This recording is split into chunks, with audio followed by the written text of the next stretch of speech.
Yeah. You know who it is, and you know what time it is. Well, it's 20 past 10 at night.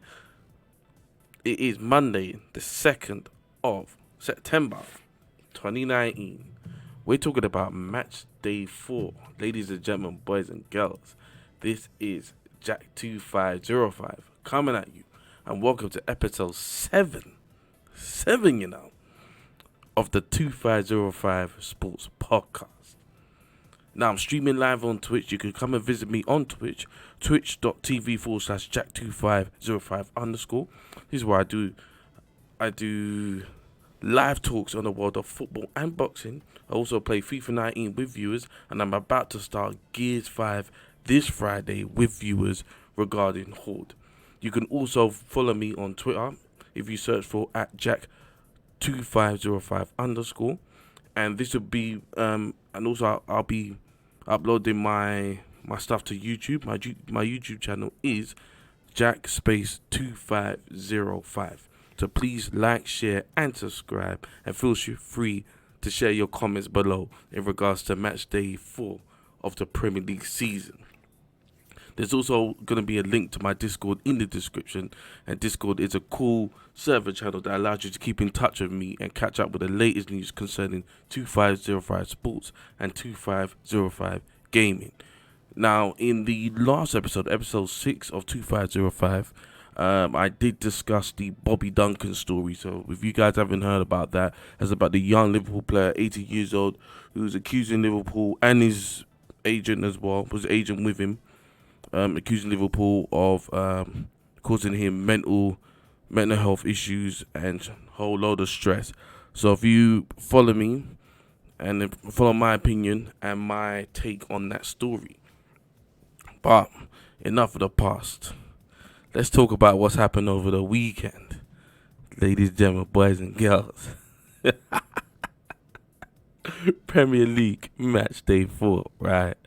We got to start somewhere, right? Let me just brighten the scene. Now we got to start somewhere, right? And let's start at St. Mary's, right? Because look, it was the first game, 12:30 kickoff. Match day 4 started with the mighty Man United as they travelled down to St. Mary's to face Southampton. So after the Crystal Palace defeat, United needed to respond. And they did. Well, sort of. Daniel James, who might as well be Messi for the Red Devils at the moment, scored an absolute blinder. 1-0 to United, and surely going on to 3 points, right? United continued to press and then carried their lead into the second half. However, Southampton woke up and realised who they were playing. And then a cross from Danza met the head of Vestergaard to make it 1-1. Saints back in the game. However, later in the game, a silly challenge from Danzo or McTominay results in a red card. Idiot boy. And then the Saints were then down to 10 men, but all they're getting ready to ruin my Saturday. So the sorry Man United, who went for the 3rd game in a row, dropped points, and now the season's looking awful for them already. We're only a month in. Now, we enter the international break, the ballroom break. And luckily for Man United, who need a break, they got Leicester next, and boy, they're in trouble at the moment. Because I tell you, Leicester, they're on form, and we'll be talking about Leicester later on in the show, bruv, right? Now, how can you get rid of Lukaku and Sanchez and not replace them, right? But don't get it twisted. You're gonna get certain United fans that, yeah, but they were rubbish anyway. They were shit. They were crap. Well, we'll see at Inter, and whether they were good or not, you should replace, as you are the biggest club in the world. But Ole Gunnar Solskjaer, bruh, the way things are going at the moment, he'd be lucky to see Christmas. Poor United, terrible side, who must now beat Leicester in their next game if they got the balls to do it. And quite frankly, I'm tipping Leicester to go Old Trafford and tuck them in. Straight up. If I'm wrong, let me know below. Anyway, enough kicking man when he's down. Well, we move on to Stamford Bridge. Oh, Tammy Abraham. After last week's away win against Norwich, which was Lampard's first Chelsea win as manager, the Blues were confident going into the game against the Blades. Tammy Abraham comes up again with 2 goals. 2 goals again from Tammy Abraham. He's smacking up at the moment, and he fully deserves the England call-up.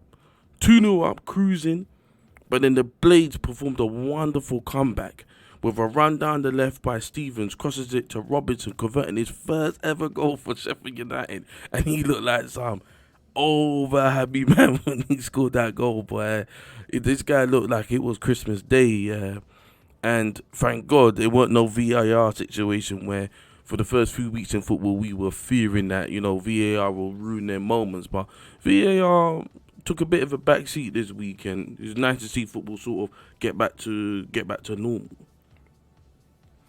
So, later in the game, there was another cross from the left and an own goal by Zuma to bring Sheffield United level, and the game finished 2-2.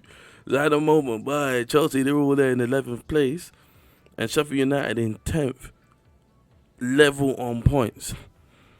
As I predicted in my early season prediction, I said Chelsea are going to finish 6th, and I'm still sticking by that. I still think with the young boys there, even though man like Tammy Abraham is doing well in that, they're too inexperienced. And I think in the Champions League, after that draw, if you go to my previous video, which was talking about the Champions League, I also said I think Chelsea are going to struggle in the Champions League also, and I cannot see them getting out of the group, to be honest.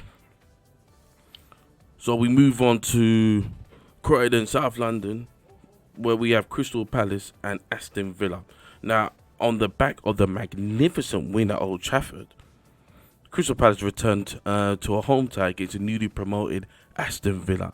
Now, Jordan Ayew, my boy, I'm biased, I know, pops up with a goal to make it 2 weeks in a row for Palace. Great work from the Ghanaian international. He showed great strength in the box between 2 defenders and placed it nicely into the back of the net. Go on, Jordan Ayew. Bad man. Aston Villa were denied a goal because of a dive from that Jack Grealish brother. And it was a dive. Trust me, I've watched it bare times. He dived.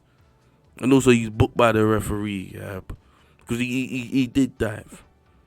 So it was a deserved win for Palace. Well, Palace, they look like they're sort of getting back to form again.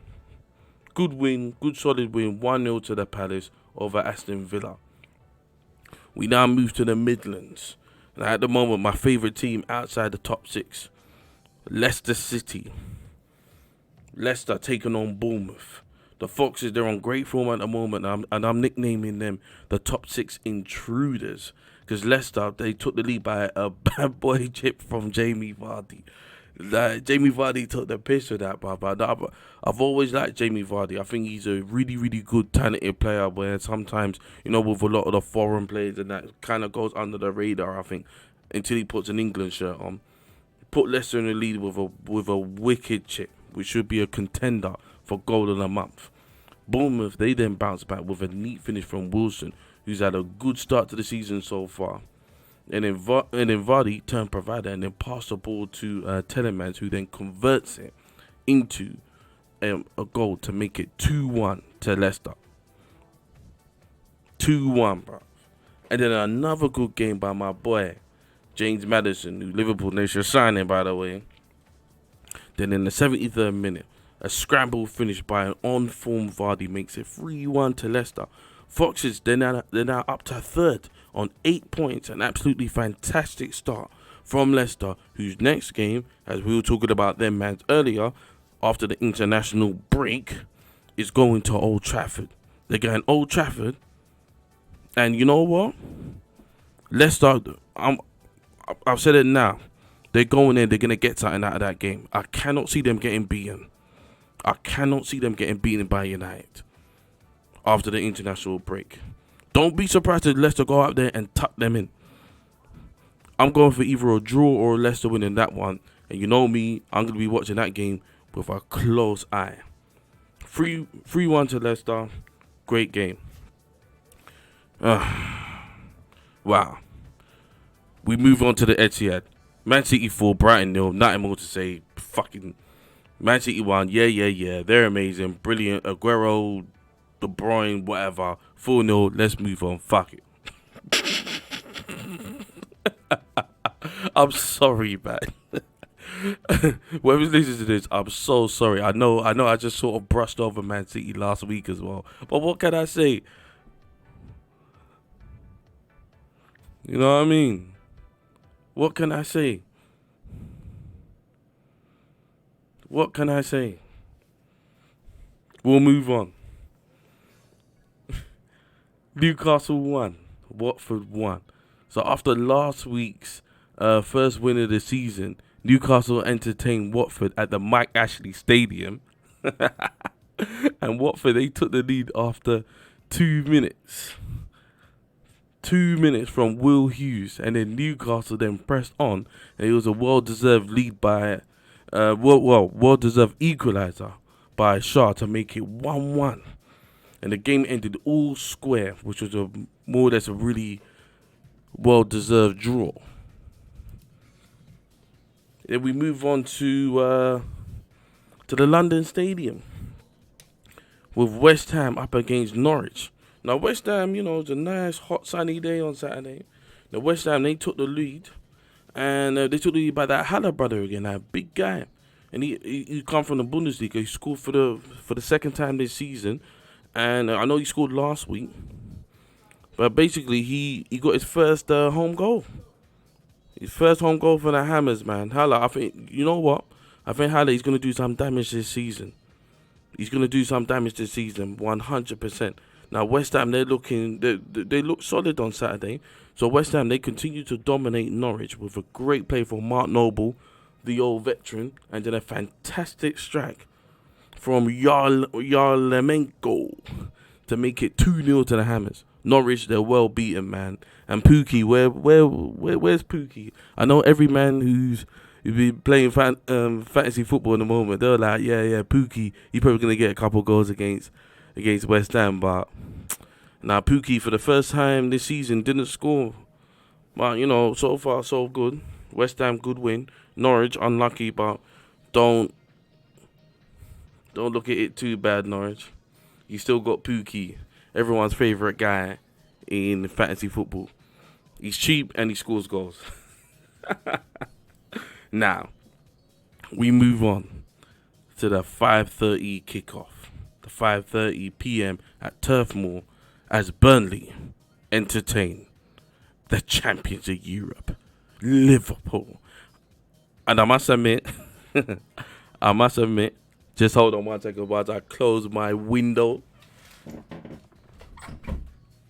Do you man do that? It's all 10:30 and man all that shouting and shit. The fuck, man? Go home or go to bed. I'm recording. Anyway, sorry about that. What was I saying? Yes, Burnley entertaining the champions of Europe, Liverpool. And I must admit, I was worried about this game, yeah. As Burnley, as everyone knows, they're the new Stoke, they're the new Bolton, and they're the new Wimbledon. But once the game kicked off, Liverpool relaxed me as they absolutely dominated Burnley from start to finish, yeah. And you get Salah licking the post, and then Trent Alexander-Arnold scoring a beautiful fluke. So when I first saw it, he didn't mean that. But once I watched the replay, it was a confirmed deflection. But I don't care. 1-0 to the Reds. And then my boy Salah comes up with a conversion from a lovely pass from Firmino. 2-0, game over, sit down, shut up. Salah, desperate to get in the school seat, man. Makes a good run into the box, but then lets the ball run for Firmino, who places a great finish to make it 3-0 to the champions of Europe. Get me, man. It's been a nice week to be in Liverpool supporter. Tuesday, you get Virgil van Dijk going to the Champions League draw, all day UEFA man of the year. Get me? Things are good. Liverpool looking hungry at the moment. You get me? Don't get it twisted. I'm still worried. I'm still scared of Man City, right? But Liverpool at the moment, City, they should be worried about Liverpool as well. You know what I mean? And the highlight of the game for me was watching Mane get subbed, and get vexed, right? I loved it. I love seeing that competitiveness between players. You know what I'm saying? That's what you want to see. I know some people are like, hey, that's not right, but listen, shut your mouth, yeah, right? I love seeing that because that means these men are trying to outdo each other. You know how nice it is to have strikers who are competitive towards each other. You know what I mean? That means men are hungry to win the game. So if Salah ain't gonna win it for us, it'll be Mane. If it ain't Mane, it's Firmino. If it ain't Firmino, it's friggin' Origi. You understand? Liverpool FC, top of the league, maximum points. Sit down, shut up, Champions League Europe, and I better stop boasting and move on to the blue side of Merseyside, in which we move to the Sunday games. Now, I know this was the forgotten game of Sunday, but it actually ended up being a cracker. Everton entertained Wolves at Goodison Park. Game started off with a terrible pass back by the Wolves defender to give Everton the lead. Goal scored by Richarlison, which I'm trying my best not to say Richardson, after 5 minutes to kickstart this thriller game. Wolves have had other ideas though, with a great run down the wing to help Sass make it 1-1. So former Arsenal man Alex Iwobi makes it 2-1 with a great header converted to make it 2-1 to Everton. And it looks like the move to Merseyside was a good one for Iwobi for his first Everton goal. And I think Iwobi, given a chance, because obviously he's going to get more of a chance at Everton than he did at Arsenal. You know, if he gets his head down and plays well for Everton, you never know. One day that might get him another move to a bigger club again. So with Wolves, they hit back to make it 2-2 with a goal from Raul Jimenez. A bit of an unexpected classic this game. So in the 80th minute, Richarlison scores a great header. He was strong in the air and he puts Everton back in the lead to make it 3-2, which was a great win for Everton, which puts them in 6th place. So this has been quite a good start for Everton, quite surprisingly good start for Everton. Don't get it twisted, I'm always one of the first to mug Everton off, but you know, I have to give credit where credit is due. At the moment, Everton are playing well, Leicester are playing well, Liverpool brilliant, City are killing me every week, but apart from that, things are looking good. Now, last but certainly not least, we have, in my opinion, the best derby in England for footballing reasons only. This is my favourite derby. I don't even support Arsenal.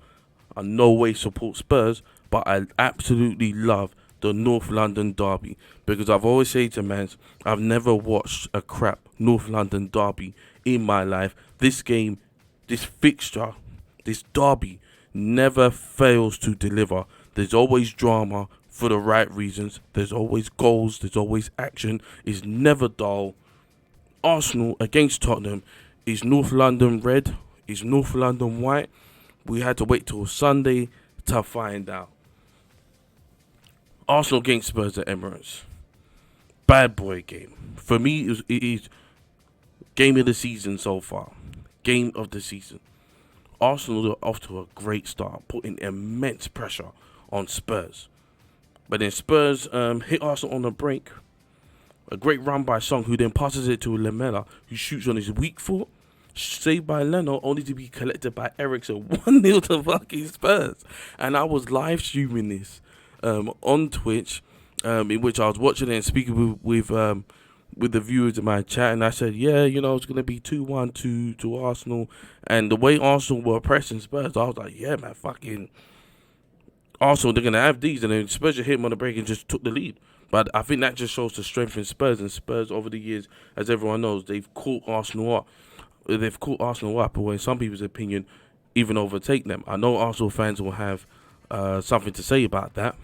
But at the moment, I think Spurs, it's safe to say that they have overtaken them. But Arsenal are looking stronger this season. But anyway, 1-0 to the Spurs. Spurs, they were now looking alive and dominating Arsenal. And his song was brought down in the box in a blatant penalty. That's like no VAR even required. That was a stonewall penalty. So dumb. Enter Harry Kane. And you know this guy ain't going to miss. Bang, 2-0 to Spurs. Arsenal dead and buried. But are they? Arsenal now fight back and and a deadly "you ain't won this game yet" finish from Lacazette, who just stood there, looked at the Spurs fans like to say he's Henri. That's the sort of celebration where, if I was a footballer, I would love to do that. When people are they're just gunning you all game long, you just score, you just stand there, and you say yes, and what, and what. Then he runs back to the centre circle to restart the game. Arsenal back in the game, 2-1. Harry Kane, and then later on in the game, Harry Kane did a shot from some impossible angle that hit the post. If that would have gone in, that would have gone down as one of those North London derby special legendary moments. But he hit the post, unlucky Kane, good try. So then Arsenal, they then continue to search for that equaliser, and after a good run and a sort of pass from Guendouzi with a neat little touch from Aubameyang, bang, to make it 2-2 in an absolutely fantastic North London derby. Great game for the neutral, nightmare for the Gooners and the Yids. Game ended 2-2, which for me was game of the season so far, as I said earlier, and it was a fair result. Nobody deserved to lose that game, and Arsenal and Spurs can leave that game with their heads held high. And I know Arsenal, they got an absolutely fantastic record against Spurs at home, including Emirates and Highbury. But so far, I mean, match week 4 was a really, really, really good. It was a good weekend. And it's a shame we are now going into the international break. I know England got a couple of qualifying games and whatever. I'll probably just watch the highlights. I won't be watching the whole thing, because next weekend I'm going to be all over Gears 5 and just smashing out that horde and just enjoying some time off and that. So over the next week, I will be working on different types of sports videos. I still want to tackle a couple of subjects out there regarding football and boxing. There's still videos I want to do on a couple of players or a couple of fighters as well over the next week. I will be letting people know exactly what I'm doing over the next week, especially during the international break. I definitely want to try and push some content out there. But as I've confirmed before, you can follow me on Twitter if you search for @Jack2505_. YouTube is Jack2505. And the Discord link will be in the description, in which you can join my Discord channel to catch up with me, communicate with the rest of the community that I'm building at the moment in regards to 2505 Sports and 2505 Gaming. So this is the end of the stream. You made it to the end. Thank you very much for listening. I'm Jack2505 coming at you, signing out.